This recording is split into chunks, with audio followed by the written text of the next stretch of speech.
내가 만일 내 입으로 같이 암송합니다. 시작. 내가 만일 내 입으로 예수를 주로 시인하며 또 하나님께서 그를 죽은 자 가운데서 살리신 것을 내 마음에 믿으면 구원을 받으리라. 로마서 10장 9절 말씀. 아멘. 실은 이 내용은 로마서 1장에서 8장까지의 내용입니다. 요약되어 있는 것이죠.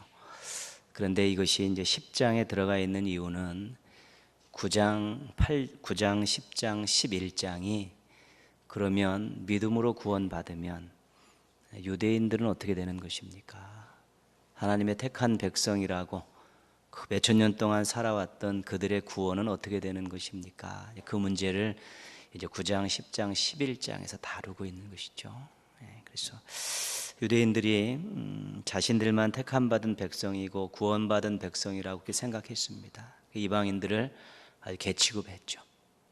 그런데 예수님께서 십자가에 죽으시고 부활하신 이후에 제자들과 사도들이 그 십자가에 달려 죽으셨다 부활하신 예수님을 믿으면 구원받는다. 이렇게 이제 전하고 가르치고 다녔죠. 그러니까 유대인들의 입장에서는 예수님의 제자들과 사도들은 이단입니다. 그렇기 때문에 가는 곳마다 제자들과 사도들을 핍박을 했죠. 왜? 자신들과 구원관이 다르기 때문에 그렇습니다. 사도 바울이 9장, 10장, 11장을 쓰는 이유는 유대인들을 설득하기 위한 것이고 또 이방인들을 교만하지 않게 하기 위해서 쓰는 것이죠. 유대인들을 설득하면서 두 가지 이야기를 하는데 한 가지는 출애굽기 33장 19절을 인용하면서 설득을 합니다. 내가 긍휼히 여길 자를 긍휼히 여기고 불쌍히 여길 자를 불쌍히 여기리라. 하나님의 말씀이죠. 하나님의 마음이라는 것이죠. 구원과 관계된 부분은 하나님 마음이라는 것이죠. 하나님이 이를 택하시려면 하나님 택하시고 이를 불쌍히 여기면 이를 불쌍히 여기는 하나님 마음이라는 것입니다. 그러면서 또 한 가지 무슨 얘기를 하냐면 토기장이가 진흙 한 덩이로 하나는 귀히 쓸 것을 하나는 천히 쓸 것을 만들 권한이 없느냐. 토기장이가 진흙으로 그릇을 만들 때 귀히 쓰는 그릇을 만들고 또 천히 쓰는 그릇을 만드는 것 토기장이의 권한 아니냐. 구원이 하나님의 주권이다. 그러는 것이죠. 유대인들은 하나님의 주권이라 그러면 할 말이 없습니다. 그들은 철저히 하나님 중심으로 율법 중심으로 사는 사람들이기 때문에 구원이 하나님의 주권에 달린 것이다. 그렇게 이야기하면 설득당하기가 쉽습니다. 그래서 하나님께서 긍휼히 여길 자를 긍휼히 여기고 긍휼히 여기지 않을 불쌍히 여길 자를 불쌍히 여긴다고 하시지 않았느냐. 토기장이가 진흙으로 그릇 만드는 거 토기장의 권한 아니냐. 이 구원과 관계된 일들, 택함과 관계된 일들은 전부 하나님께서 하시는 일이다. 그렇게 설득을 하고요. 그 다음 설득은 이제 구원의 방법을 가지고 설득을 하지요. 9장 23절에 보면 이렇게 말씀합니다. 그들이 믿음을 의지하지 않고 행위를 의지함이라 부딪힐 돌에 부딪혔느니라. 유대인들이 믿음을 의지하지 않고 행위를 의지했다는 것이죠. 근데 행위를 의지하고 보니까 나중에 딱 한계에 부딪혔다는 것입니다. 어떤 한계에 부딪혔냐면 율법은 10개 중에 한 개만 범하도 죄인입니다. 율법은 완전한 것이죠. 10개 중에 10개를 다 지켜야만이 의로운 자가 되는 것이죠. 근데 행위로 구원받는다고 이야기하고 가다 보니까 자꾸 율법을 저지르게 되는 것이죠. 그래서 결국은 그들이 행위로는 구원받을 수 없다라는 결론에 딱 도달을 하는 것이죠. 거기에 부딪히는 것입니다.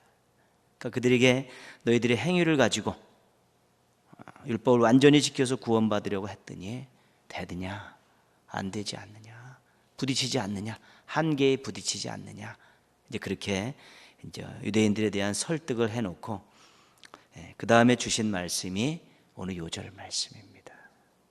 그 요절 말씀의 내용이 그거죠. 네가 네 입을 가지고 예수를 주님으로 시인하라. 그것이 구원에 있어서 결정적이라는 것이죠. 네가 네 행위를 가지고 네 스스로 구원을 얻으려는 거 포기하고 이제는 예수 그리스도를 구원주로, 구세주로 고백하고 받아들여라. 그래야지 구원받을 수 있다. 그 이야기를 지금 하고 있는 것이죠. 예수님을 구주로 믿는 것, 구주로 고백하는 것에는 두 가지 의미가 담겨 있습니다. 하나는 나는 행위로 구원받을 수 없습니다. 자기 포기가 담겨 있고요. 또 하나는 나는 죄인입니다라는 자기 고백이 담겨 있는 것이죠. 나는 죄인인데 내 스스로 죄를 해결할 수 없습니다. 나는 행위로 구원을 받으려 했는데 내가 율법을 완전히 지킬 수가 없습니다. 그래서 나는 예수님을 나의 죄를 해결해 주시고 나를 구원하시는 주님으로 내가 믿고 고백합니다. 그것이 구원에 있어서 아주 중요한 것입니다. 그러고 나서 두 번째 이야기하는 것이 뭡니까? 십자가와 부활입니다. 내가 주님으로 모신 그 예수님이 사역이 어떤 거냐면 십자가와 부활이라는 것이죠. 그거를 믿어야 된다는 것이죠. 예수님께서 십자가에 달려 돌아가신 것은 내 죄를 해결하기 위해서 돌아가셨습니다. 예수님께서 부활하신 것은 나를 의로운 자로 인정하시고 영원한 하나님 나라로 인도하시려고 부활하셨습니다. 예수님이 나를 위해 십자가에 달려 돌아가셨고 예수님이 다시 부활하심을 통해서 십자가의 구원의 방법이 옳다는 것을 증명하신 것입니다. 그래서 내가 십자가에 달리신 부활하신 예수님을 나의 구주로 믿습니다. 그래서 나는 구원받았습니다. 이것이 유대인들에게 그들을 설득하면서 주었던 오늘 요절의 말씀인 것입니다. 지금 우리가 구원받았습니다. 고백하고 있죠. 예수님을 구세주로 믿고 의지하면서 고백하면서 구원받았다고 늘 고백합니다. 그런데요, 믿음의 방법이 아닌 다른 방법으로 우리에게 구원의 조건이 제시됐다면 우리는 어떻게 될지 모르는 사람들입니다. 정말 우리의 의로운 행위로 구원받는 방법이 여전히 존재한다면 어떻게 되는지 아무도 모르는 것이죠. 그러나 정말 하나님께서 자기 희생을 통해서 예수 그리스도의 십자가의 방법을 통해서 우리를 구원하시고 그분을 구세주로 믿고 고백하는 자를 구원을 주셨기 때문에 우리가 구원받았다고 감격적으로 이야기할 수 있는 것입니다. 이 세상에는 여전히 지금도 행위의 방법으로 자기의 의의 방법으로 구원을 받도록 가르치는 종교들이 여전히 존재하고 있고 그런 문화적인 배경에서 끊임없이 인간들을 부추기면서 스스로 구원에 이르기를 요구하고 있는 그런 사상들이 여전히 존재하고 있습니다. 그런데 미혹돼서 살다 보면 나중에 자기 의로 자기 행위로 구원받기 위해서 몸부림치다가 인생을 마무리했을 때 전부 다 끝입니다. 멸망입니다. 그래서 우리는 예수 그리스도의 십자가와 부활을 통해 구원받게 해주신 것에 대해서 내가 구원받았다는 감격과 감사도 있지만 그 방법을 허락해 주신 하나님에 대한 큰 감사도 있어야 되는 것입니다. 만약 자기와 행위의 방법으로 나에게 구원을 제시하셨다면 절대로 구원받을 수 없기 때문에 그렇습니다. 그리고 여전히 예수 그리스도의 구주되심을 거부하면서 자기 의로 자기 행위로 구원받으려고 몸부림치는 세상 사람들을 바라보면서 정말 예수 그리스도가 영원한 구세주임을 우리가 끊임없이 전하고 또 삶을 통해 보여주는 이런 일들을 계속해야 되는 것입니다. 그래서 예수 그리스도를 믿음으로 구원받았다는 것, 이건 하나님의 엄청난 은혜고 또 그 은혜로 구원받은 것에 대한 것은 엄청난 감사와 감격임을 한시도 잊지 마시고 또 세상에서 자기 의로 행위로 구원받으려는 많은 사람들을 불쌍히 여기면서 끊임없이 입으로 삶으로 복음을 전해서 한 사람이라도 또 주님 품으로 인도하는 아름답고 귀한 인생을 살 수 있어야 되는 것입니다. 내가 예수님으로 구원받았다는 감격을 가지고 이 땅에 주어진 인생을 하나님 뜻대로 살아가는 건전함을 유지하시고 또 아직도 자기 행위로 자기의 의로 구원받으려는 그런 사람들을 불쌍히 여기면서 입으로 삶으로 복음을 전하면서 한 영혼이라도 구원하겠다는 삶의 모습들을 가지고 우리가 주님 부르실 때까지 그렇게 사는 것입니다. 그것만 분명하면 웬만한 이단들이 와서 이야기해도 아무것도 아닙니다. 뭘 이야기하는지 도대체 모르겠습니다. 예수 그리스도 믿고 구원받아서 하나님 뜻대로 살고, 아직도 그렇게 살지 못하는 사람들을 사랑함으로 또 복음으로 또 삶으로 전해서 그들을 구원하는 것, 그것이 이 땅을 살아가는 인생의 참된 의미입니다. 또 그렇게 살아가는데 666이 어떻고 뭐가 어떻고 끊임없이 이야기하면서 우리들을 헷갈리게 하고 있는데, 이 땅의 인생의 의미가 무엇인가만 분명히 정해놓으면 웬만한 사람들이 와서 이야기하는 것들이 전부 애들 장난 같고요, 말장난하는 유치한 것으로 이렇게 들리게 되어 있습니다. 근데 그런 삶의 모습들과 이 땅의 인생의 의미가 정확히 잡혀 있지 않으니까 뭐 이 단어 하나 가지고 표현 하나 가지고 와서 귀를 살살살살 긁으면 거기에 혹하고 넘어가는 것입니다. 그 때문에 구원의 확신, 이것으로 끝나는 것이 아니라 이 확신을 가지고 하나님 뜻대로 살고, 이 확신을 가지고 그렇게 살지 못하는 사람들을 구원하기 위해서 복음 전하는 것, 이것이 이 땅에서 우리의 삶의 진정한 모습이고 진정한 의미라는 것입니다. 믿음이 구원의 방법이었다는 것 감사하시면서 구원받은 자로서 하나님 뜻대로 살고 또 복음을 전하며 사시는 우리 건강한 신앙인들 되시기를 주님의 이름으로 부탁드리겠습니다. 사무엘은 양이 굉장히 많습니다. 그래서 오늘은 사무엘과 관계된 내용들을 쭉 살피고요, 다음 시간에 이제 사울과 연관된 내용들을 좀 살펴보려고 합니다. 사무엘은 사무엘상에 출생부터 죽음까지 다 기록이 되어 있습니다. 어떻게 태어나다 자세히, 그 출생이 자세히 기록된 사람들은 그렇게 많지 않죠.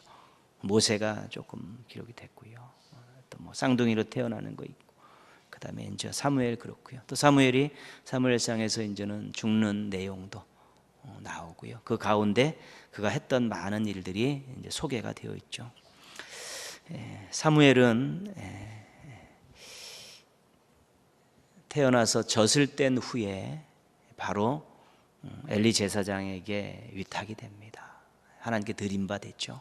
나시린으로 서원을 했기 때문에 젖을 몇 살에 뗐는지는 모르겠습니다. 돌베기를 뗀 건지 한 서너 살까지 뗐는지, 하여튼 뭐 갓난아기 때 젖을 떼고 한나가 이제 엘리 제사장에게 맡겼죠. 하나님께 드리려고 했으니까. 사무엘이 어린 시절은 엘리 가정에서 컸습니다. 엘리 가정에서 컸죠. 제사장 가문에서 컸다는 것은 그에게 있어서는 굉장히 축복된 일입니다. 그런데 가장 성스러운 곳에서 또 가장 추한 꼴을 보는 것이죠. 엘리의 아들들이 제사를 멸시합니다. 정말 하나님께 엄청난 죄악을 짓게 됐지요. 그러니까 사무엘은 나름대로 한쪽에서는 제사장 가문에서 훈련을 받으며 한쪽에서는 그 엘리의 아들들이 저지르는 그 추악한 꼴들을 보고 큰 것입니다. 같이 자랐죠. 그럼에도 불구하고 사무엘은 그들에게 동화되지 않았습니다.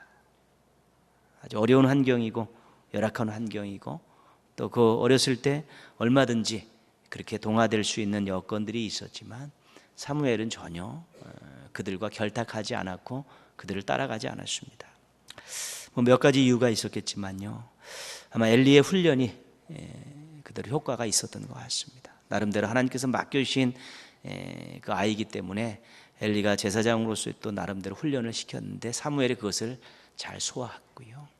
또 한 가지 우리가 한나를 통해 알 수 있듯이 어머니 한나의 끊임없는 중보기도가 있었습니다.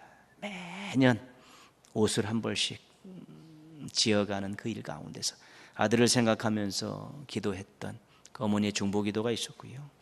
더 중요한 것은 자신이 하나님께 드려진 자라는 분명한 확신이 있었다는 것입니다. 사무엘은 환경을 넘어서는 신앙을 갖고 성장한 것입니다. 어려운 환경인데, 유혹받을 환경이고 시험에 빠질 환경임에도 불구하고 그가 훈련을 잘 소화하고 또 중보기도에 힘을 얻고 자기가 하나님께 드려진 나실인 거룩한 백성이라는 자의식이 분명했기 때문에 그 세상에 동화되지 않고 환경을 오히려 넘어서고 딛고 일어서는 건강한 신앙을 유지할 수 있었던 것이죠. 훈련은 신앙을 강하게 합니다. 말씀 훈련, 기도 훈련 늘 강조하지만 오늘도 그것이 중심 내용인데요, 신앙을 강하게 하는 것이죠. 성장하게 하는 것은 훈련밖에 없습니다. 훈련하지 않으면 신앙은 자기 만족에 빠질 때가 많습니다. 이 정도면 충분하다. 이 정도면 됐다. 그러면 그 자리에서 사는 것입니다.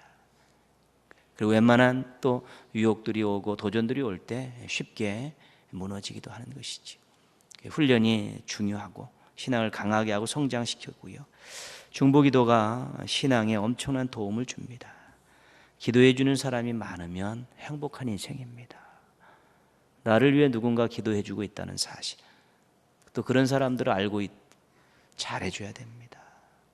밥 사줘야 되고, 때를 따라 선물해 줘야 되고, 돈으로 갚을 수 없는 것입니다. 중보기도 해주는 사람이 많은 것, 행복한 사람이고요. 자기 정체성은 신앙을 지킬 수가 있습니다.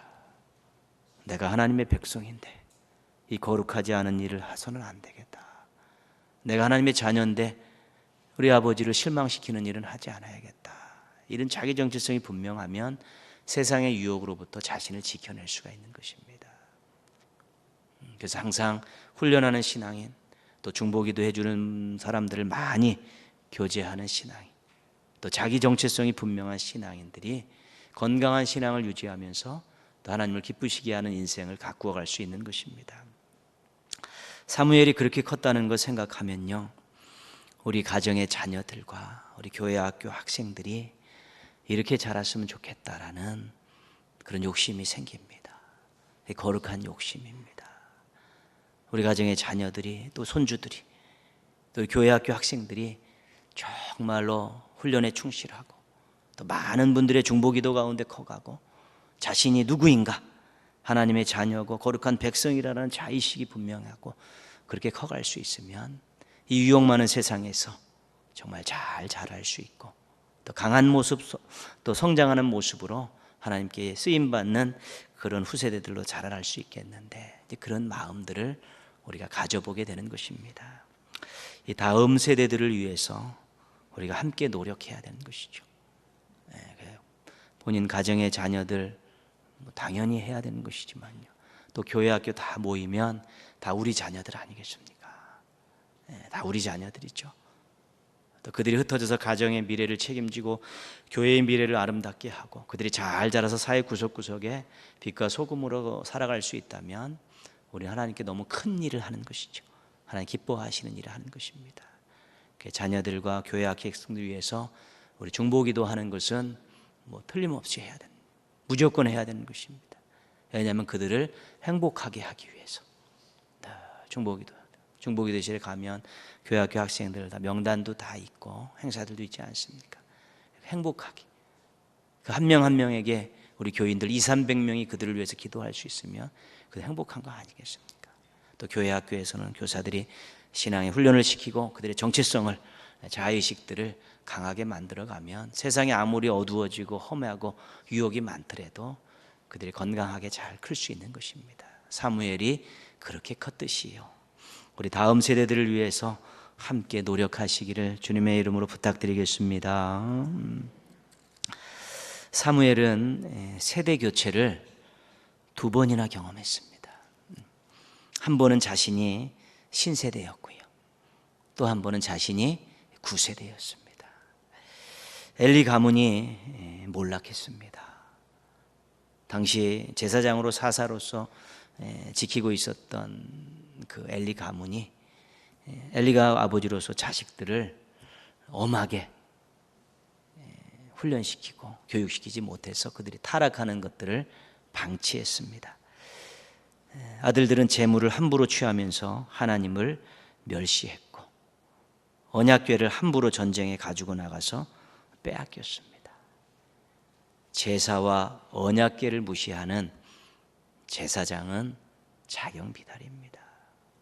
하나님을 두려워하지 않는 지도자들은 자경비달입니다. 지도자들에게 있어서 가장 무서운 것은 뭐냐면 하나님을 두려워하지 않는 것입니다. 하나님을 두려워하지 않으면 자기 마음대로 사는 것이죠. 자기 자리에서 자기의 권한을 가지고 자기를 위해서 마구마구 살아갈 수 있는 가능성들이 높기 때문에 하나님을 두려워하지 않은 이 엘리 가문 하나님께서 몰락시켰습니다. 그래서 사무엘이 자기를 아버지처럼 키워주며 훈련시켰던 엘리가 죽는 거 보지 않습니까?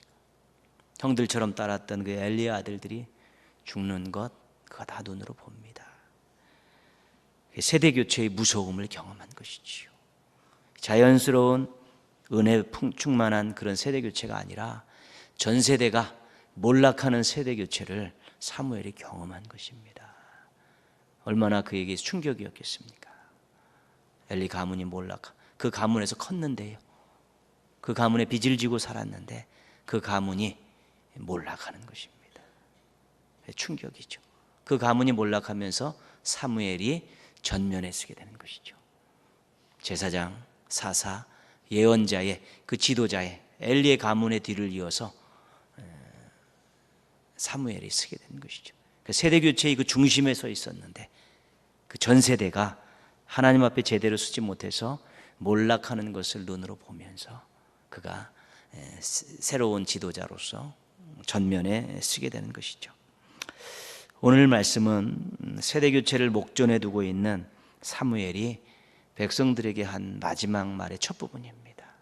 자신이 연로했죠. 연로한 것도 있지만 어떤 세대 교체가 이루어졌냐면 백성들이 왕을 요구했습니다. 근데 이건 분명히 문제가 있는 것인데 하나님께서 허락을 하셨습니다. 그래서 일종의 지도력을 전부 사울에게 이양을 하게 되었습니다. 어떤 부분이냐면 사사 기능과 관계된 것들은 전부 넘겨주게 된 것입니다. 왜냐하면 왕이 있었으니까요. 그러면서 그가 3절 4절 말씀에 보면 이렇게 이야기하죠.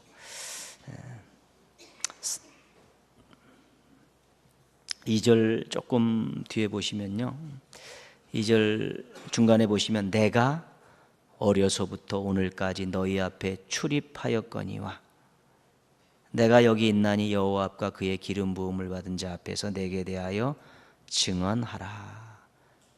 내가 어려서부터 이 나이에 오르도록 너희 앞에 있지 않았느냐. 그런데 이제는 나에 대해서 하나님 앞과 새로 왕으로 세워진 사울 앞에서 나에 대해서 증언을 해달라, 그렇게 백성들에게 요구하는 것입니다. 그 증언의 내용이 뭐냐면 3절 중간부터 있죠. 내가 누구의 소를 빼앗았느냐, 누구의 나귀를 빼앗았느냐, 누구를 속였느냐, 누구를 압제하였느냐, 내 눈을 흐리게 하는 뇌물을 누구의 손에서 받았느냐, 그리하였으면 내가 그것을 너희에게 갚으리라 하니. 그렇죠? 무엇을 증언해 달라는 것입니까? 내가 지도자로서 오랜 세월 너희와 함께 있었는데 내가 너희를 압제한 적이 있었느냐, 내가 너희를 착취한 적이 있었느냐, 내가 뇌물을 받고 재판을 잘못한 적이 있었느냐, 그것을 증언해 달라는 것이죠. 내가 이 자리에서 권력을 이용해서 사사로이 재물을 모으고 권력을 남용해서 너희들을 힘들게 한 일이 있느냐, 이것을 하나님 앞과 사울왕 앞에서 증언해 달라는 것입니다. 어떻게 보면요, 좀 당당한 사무엘의 모습입니다. 이렇게 이야기하는 이면에는 어떤 자신감이 있어 그렇습니까? 그렇게 살지 않았다는 것입니다.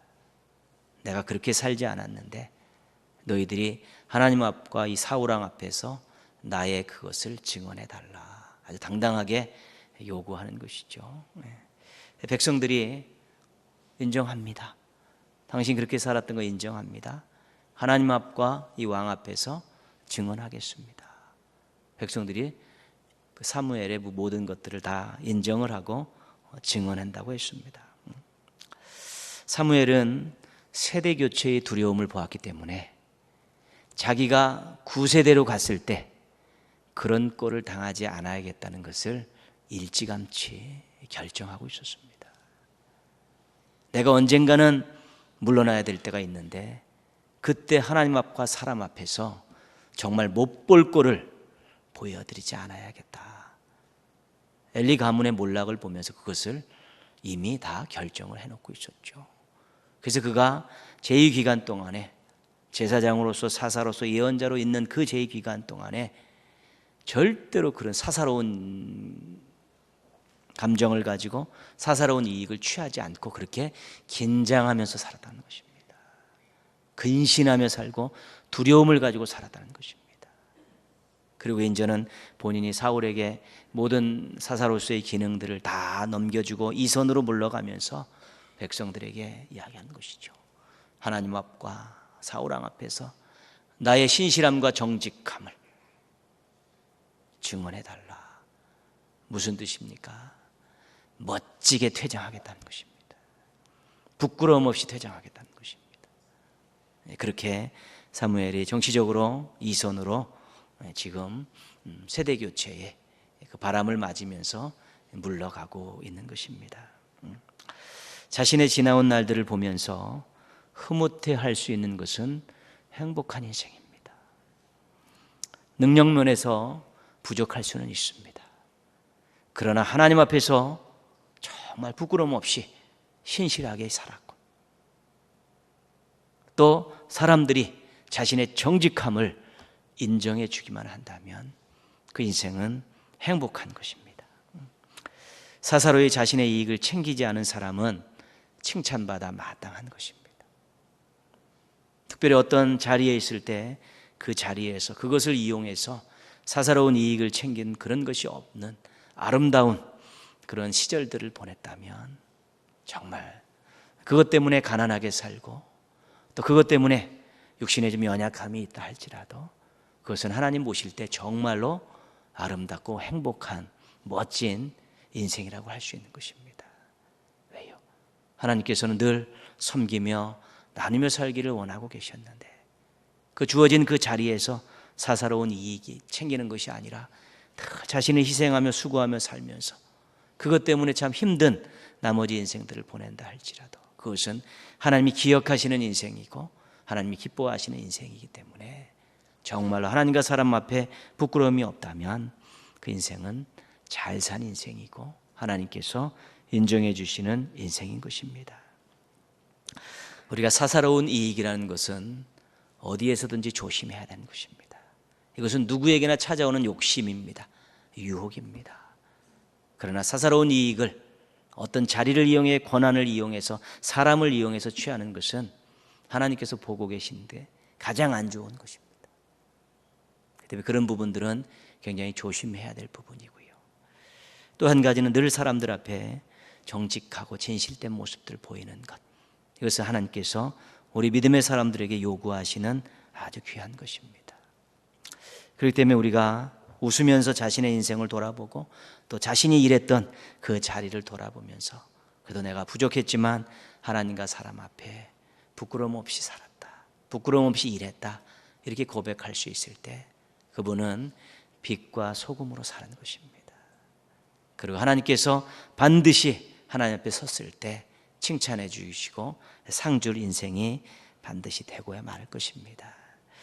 자신의 인생을 웃으면서 되돌아보고 하나님과 사람에게 인정받는 삶을 살기 위해서 하루하루를 하나님 앞에서 산다는 의식을 가지고 사사로운 이익을 취하는 것에 대한 유혹으로부터 벗어나고 또 조금 진실되고 정직하게 살려는 몸부림 속에서 우리 참으로 하나님께서 인정해 주시는 멋진 삶을 살아가시기를 주님의 이름으로 부탁드리겠습니다.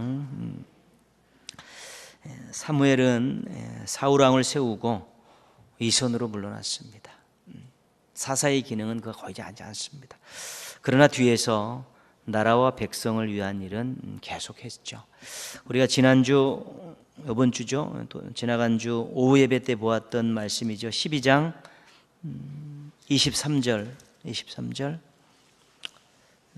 이게 앞부분은 사무엘의 마지막 물의 그 첫 번째 내용이고요. 우리 23절 뒷부분 어제 주일날 봤던 것은 마지막 그 설교의 뒷부분이죠. 23절 한번 같이 읽겠습니다. 나는 너희를 위하여 기도하기를 쉬는 죄를 여호와 앞에 결단코 범하지 아니하고 선하고 의로운 길을 너희에게 가르칠 것인즉 그랬죠. 백성들을 위해서 계속 기도하겠다. 그리고 계속 말씀을 가르치겠다. 이거에 대한 것들은 사무엘이 자기가 제사장으로서 예언자로서의 그 뒤에 이선에서 정치적 이선으로 물러가서 하는 일들은 계속하겠다고 지금 선언을 하고 있습니다. 사무엘은 기도의 사람이었습니다. 근데 사무엘상을 쭉 보면 기도한 내용들, 또 역사를 일으킨 내용들이 많이 나와 있는데 사무엘이 기도의 사람이었다는 것은 다른 성경에서 증언을 해주고 있습니다. 시편 99편 6절 말씀 한번 보겠습니다.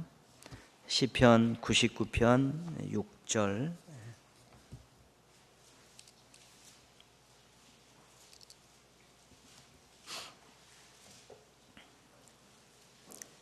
시편 99편 6절.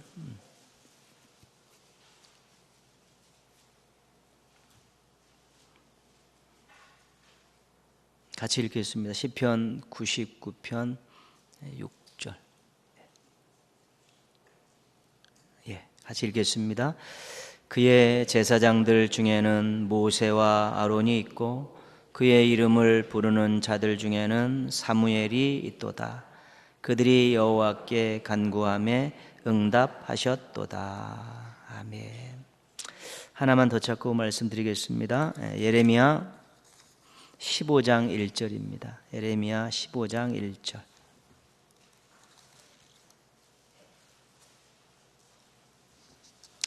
예레미야 15장 1절. 1074쪽입니다. 구약성경 1074쪽. 예레미야 15장 1절.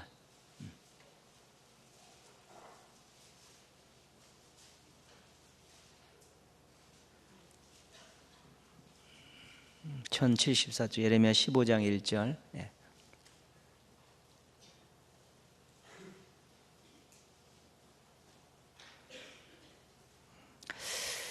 같이 읽겠습니다. 여호와께서 내게 이르시되 모세와 사무엘이 내 앞에 섰다 할지라도 내 마음은 이 백성을 향할 수 없나니 그들을 내 앞에서 쫓아내보내라. 두 말씀에 공통적으로 언급되는 사람이 있습니다. 모세와 사무엘입니다.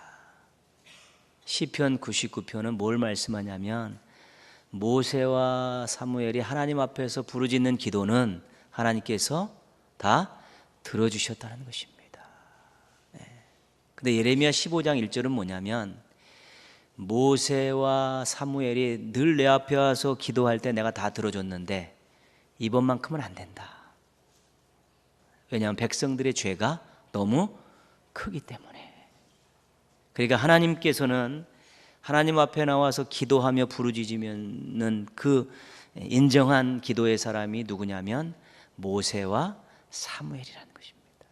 모세와 사무엘이 와서 기도한 것들 다 들어주셨는데 백성들의 죄가 크기 때문에 모세와 사무엘이 와도 내가 그들의 기도는 늘 들어주는데 그들이 와도 이번만큼은 안 된다.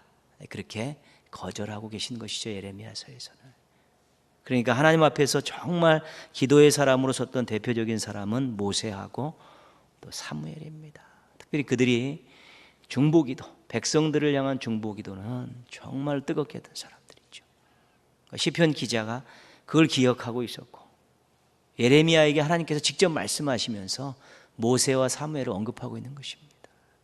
하나님 앞에 얼마나 무릎으로 살았으며 하나님 앞에서 얼마나 부르짖으셨으면 하나님께서 모세와 사무엘은 하나님 앞에 나와 기도하는 사람으로 인정을 해주고 그들의 기도는 웬만한 것들은 다 응답해 주셨다는 것입니다. 사무엘이 그렇게 기도의 사람이었고요. 그가 기브야에서 선지자들을 가르치고요. 라마에서도 선지자들을 가르치면서 늘 이렇게 말씀으로 가르치는 거 게을리하지 않았고 이제는 그가 이선으로 물러난 이후에도 하나님께서 계속해서 사무엘을 통해서 사울에게 하나님의 말씀으로 경계하고 견책하고 책망하게 하시는 것이지요. 사무엘이 기도와 말씀으로 아주 충만했던 사람이고요. 그렇게 이선에서 또 늘 기도와 말씀으로 또 백성들을 살피고 또 나라를 위해서 애썼던 그런 모습들을 우리가 보게 되는 것입니다. 사무엘이 말씀과 기도에 대해 늘 충실했습니다. 초대교회 사도들이 7명의 일꾼들을 뽑은 다음에 그들이 이렇게 이야기합니다. 우리는 오직 기도하는 것과 말씀 사역에 힘쓰리라. 예수님께서 너희가 내 안에 거하고 내 말이 너희 안에 거하면 무엇이든지 원하는 대로 구하라. 그리하면 이루리라. 말씀과 기도를 연계시키고 계십니다. 디모데전서 4장 5절에서는요, 하나님의 말씀과 기도로 거룩하여짐이니라. 그래서 이 신앙인들에게 아주 강조하는 게 말씀과 기도이고요. 지도자들은 예외 없습니다. 지도자들일수록 더 말씀에 깊이 들어가야 되고 더 무릎을 많이 꿇어야 되는 것이죠. 왜요? 하나님의 뜻을 알아야 되니까. 그래야 가르칠 수 있고 이끌 수 있으니까요. 하나님의 능력을 공급받아야지만이 이끌 수 있고 다스릴 수 있고 섬길 수 있으니까요. 모든 신앙인들에게 말씀 생활, 기도 생활은 기본입니다. 왜냐하면 말씀이 양식이기 때문에, 기도가 호흡이기 때문에, 살기 위해서 해야 됩니다. 신앙의 생명력을 유지하기 위해서 말씀 생활, 기도 생활은 기본적으로 해야 되는 것입니다. 살기 위해서 몸부림치면서 해야 되는 것이죠. 그래서 너무 안 하니까 기도하게끔 하고, 너무 안 하니까 말씀 읽게끔 하는, 하나님께서 막 인공호흡을 막 하시고 막 떠서 먹일 수밖에 없는 것입니다. 살기 위해서, 꼴딱 죽는다는 것이 아니라 그 신앙 자체가 생명력을 유지하기 위해서 말씀 생활, 기도 생활은 충실해야 되는 것이고요. 직분을 맡고 사명을 맡고 봉사를 해야 되는 그 입장에서는 더더욱 말씀 생활과 기도 생활은 일반 신앙인들보다 2배, 3배 더 해야 되는 것입니다. 그래야 사명을 감당할 수 있는 것입니다. 그렇지 않으면 경험 갖고 할 수밖에 없습니다. 경험 갖고 하는 사명은 얼마 못 가서 다 바람 빠진 풍선처럼 될 수밖에 없습니다. 우리는 그때그때 공급받는 하나님의 양식과 능력을 가지고 사는 사람들입니다. 특별히 사명자들은요, 껴안고 사는 사람들이 아닙니다.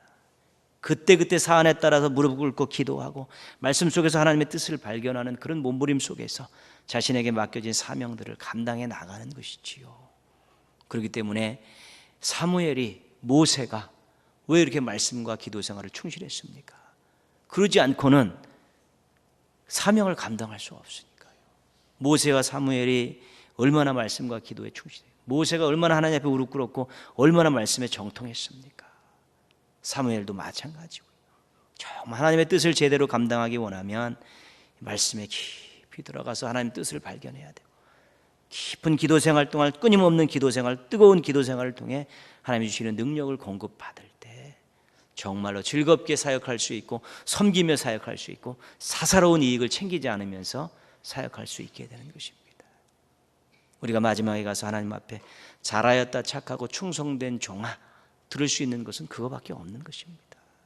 그렇죠. 어떤 자세를 가지고 어떻게 했느냐, 그거 중요해요. 하나님 뜻대로 했습니다. 하나님 주시는 힘으로 했습니다. 이것이 마지막 종들의 하나님 앞에서의 고백입니다. 저는 내세울 게 없습니다. 저는 한 일을 한 것밖에 없습니다. 하나님 뜻대로 했고요, 하나님 주신 능력 갖고 했습니다. 그것이 마지막 때 하나님 앞에서의 부름받은 종들이, 사명받은 종들이 하나님 앞에서 고백해야 될 가장 아름다운 모습인 것이죠.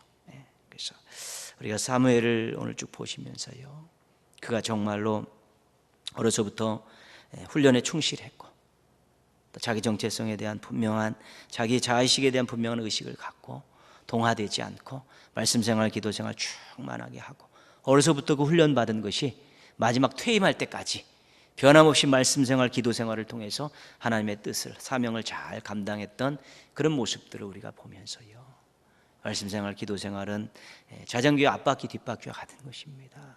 잘 굴러가야지 인생도 잘 굴러가고 사명도 잘 굴려갈 수 있는 것이죠. 근데 어려서부터 훈련받은 것을 사명자가 돼서도 끊임없이 해가고 있었다는 그 사무엘의 변함없는 말씀 생활, 기도 생활이 그의 어린 세월을, 환경을 넘어서는 그런 신앙을 준비하게 했고, 사명자가 되었을 때는 하나님의 뜻에 맞춰 사사로운 이익을 챙기지 않고 분명히 하나님 주신 능력을 가지고 사명을 잘 감당하는 멋진 일꾼으로서 살아갈 수 있게 되었다는 것입니다. 충실한 말씀 생활과 뜨거운 기도 생활을 통해서 충만함을 항상 유지하십시오. 그리고 생명력 넘치는 모습으로 자신의 신앙을 관리하고 정말로 능력 있는 모습으로 또 하나님 맡겨주신 일들을 잘 감당할 수 있으면 그것으로 우리 인생은 족한 것이고요. 건강한 신앙과 건전한 삶을 유지할 수 있는 밑거름들을 다 준비해 놓으신 것입니다. 어느 정도의 말씀 생활과 기도 생활을 하시는지 모르겠지만 그래도 충분히 하십시오. 결코 손해나지 않습니다. 아름다운 인생, 귀한 사역자로서 충분한 말씀 생활, 기도 생활은 정말 하나님의 도우심을 경험하는 또 아름다운 또 통로가 될 수 있고요. 이 땅에서 많은 사람들을 또 행복한 길로 인도할 수 있는 또 멋진 또 길도 될 수 있기 때문에 그렇습니다. 말씀 생활, 기도 생활 잘 감당하셔서 우리 하나님께도 인정받고 또 사람들에게도 기쁨을 나누어주고 유익을 나누어주고 자신은 참으로 행복해서 하루하루 감사하며 살아가는 우리 멋지고 건강한 신앙인들 되시기를 주님의 이름으로 축원합니다.